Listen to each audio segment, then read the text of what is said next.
During flight training, everyone makes mistakes, so let's talk about them. Here are the top 10 mistakes student pilots make.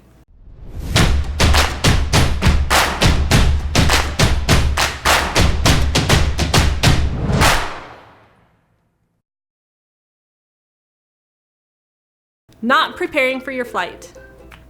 Our first mistake starts before you even get to the airport. As a student pilot, you should always come prepared. Your instructor will be giving you homework to study to prepare you for each flight. Whether it's specific topics or how to properly execute a maneuver, preparing will help make the most of your lessons.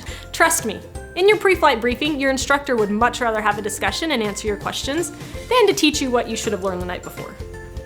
Forgetting something during pre-flight. As a student, every flight is full of excitement. It makes it easy to miss something important on the pre-flight. That's why we have a pre-flight checklist, to make sure we don't forget anything. And when we followed it, we can still miss things. Don't let your excitement distract you from being thorough and remembering just because we check something doesn't mean the task is complete. Don't be the student that gets buckled in, ready to go, only to find you left the cowling door open. Forgetting checklists. There are checklists for almost every aspect of flight. Pre-flight, startup, run-up, takeoff, climb, cruise, descent, before landing, landing, after landing, and post-flight, just to name a few. Sure, forgetting to turn on your landing light on the middle of the day isn't going to cause much of an issue, but forgetting it at night, that will make for an exciting landing.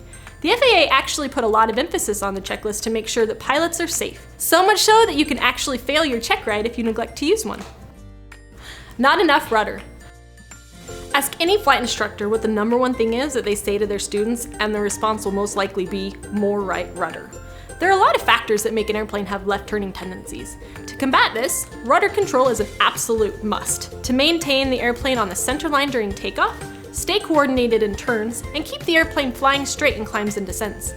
Many unwanted situations can be remedied by good rudder control, including preventing or recovering from a spin. Over-controlling the airplane. When you learned to drive, it was with both hands firmly on the wheel. If you do this in an airplane, you may over-control it. Over-controlling happens because you move the yoke a little too much.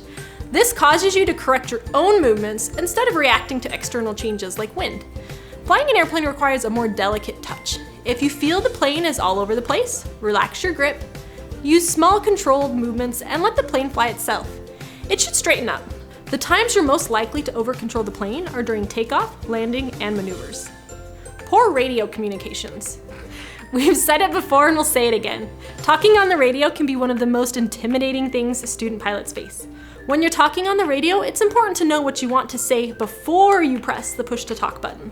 Knowing what you want to say and being concise will help you avoid saying ah or sitting there with an active mic, not knowing what to say.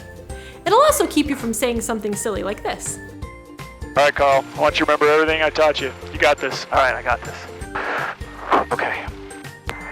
Hey, Deer Valley Ground, I'm a Cessna! We actually made a whole video on how to talk to air traffic control that you can check out in the description below. Focused inside the cockpit. As a student pilot seeking your private pilot certificate, you're learning to fly by visual flight rules, or VFR. This, by definition, requires you to look out the window. Doing this helps you see and understand pitch, bank, and roll. You'll also learn to listen to the sounds of the airplane and how it changes in different flight configurations. Now, you'll still need to look at your instruments, but more to verify your visual cues and get information you can't get from looking out the window, like your airspeed. Plus, if you're too focused on your instruments, you'll have a really hard time seeing other airplanes in the area. Not staying organized. Workload in the cockpit can sometimes be really daunting. In the beginning, this may not be as big of an issue because your instructor is going to do most of the heavy lifting. But once you're in charge of flight, radio communications, and navigation, you may feel overworked and overwhelmed. Keeping things organized and in its place will help a lot. This comes down to properly preparing for your flights and making sure everything is in its place so you know where it is. A knee board is a great way to help you stay organized, and it's one of the materials we recommend. A video on this will be in the description also. Not going around. A good portion of flying revolves around safety and reducing risk. Sometimes this means we need to abort a landing and go around.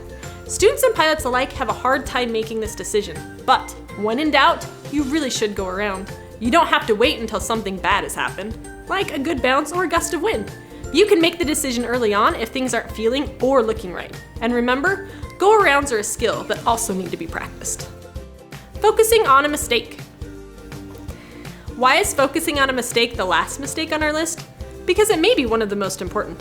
Face the facts. No one is perfect. And that's why we practice.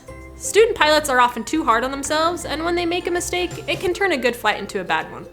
Focusing on a mistake is a distraction that keeps you from learning, growing, and flying safely. Just learn from it and move on. That's it. That's our top 10 list of mistakes that student pilots make. If you have a mistake that you'd like to share, make sure to post it in the comments down below.